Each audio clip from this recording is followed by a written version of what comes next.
চলে গেলেন বাঙালির প্রথম পতাকার নকশাকার শিবনারায়ণ দাস। সকালে বঙ্গবন্ধু শেখ মুজিব মেডিকেলে মৃত্যু হয় তার। সর্বস্তরে শ্রদ্ধা নিবেদনের জন্য কেন্দ্রীয় শহীদ মিনারে মরদেহ রাখা হবে কাল সকাল 10টায়। পরে নেওয়া হবে কুমিল্লায়। মৃত্যুর আগে দেহদান করে গেছেন এই বীর মুক্তিযোদ্ধা।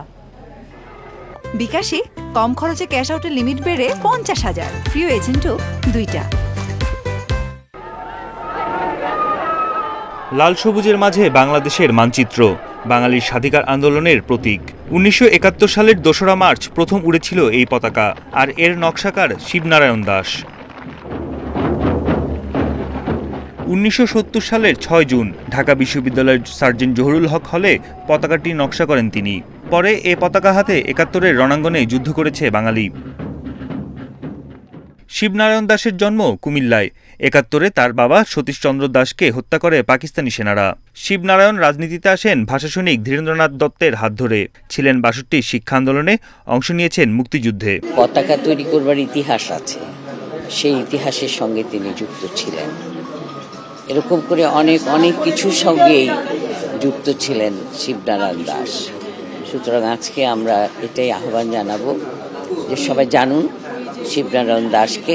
সেদিন উনি কুমিল্লার থেকে ঢাকায় ছিলেন এবং সার্জেন্ট জহুরুল হক হলে রব ভাই, শাহজাহান সিরাজ ভাই, কাজী আরিফ আহমেদ ভাই, মার্শাল মনি, এই 4 জন যখন জাতীয় পতাকার সিদ্ধান্তটা চূড়ান্ত করে, তো সেটা একটা বড় কাগজে, পোস্টার কাগজে উনি এঁকে দিয়েছিলেন আর কি।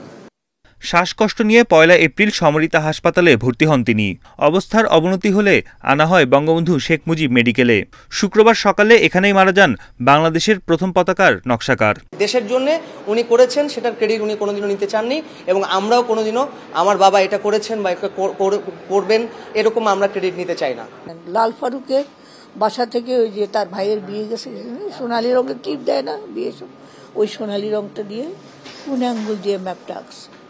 তার একটা পার্সোনাল ডায়েরি ছিল, ওইটার থেকে আমি অনেক কিছু জানছি। শিবনারায়ণ দাস চোখদান করেছেন সন্ধানীতে, আর দেহদান করেছেন বঙ্গবন্ধু শেখ মুজিব মেডিকেল বিশ্ববিদ্যালয়কে। সর্বস্তরের শ্রদ্ধা জানাতে শনিবার কেন্দ্রীয় শহীদ মিনারে রাখা হবে তার মরদেহ। বন ইবনে কামাল, ইন্ডিপেন্ডেন্ট নিউজ, ঢাকা।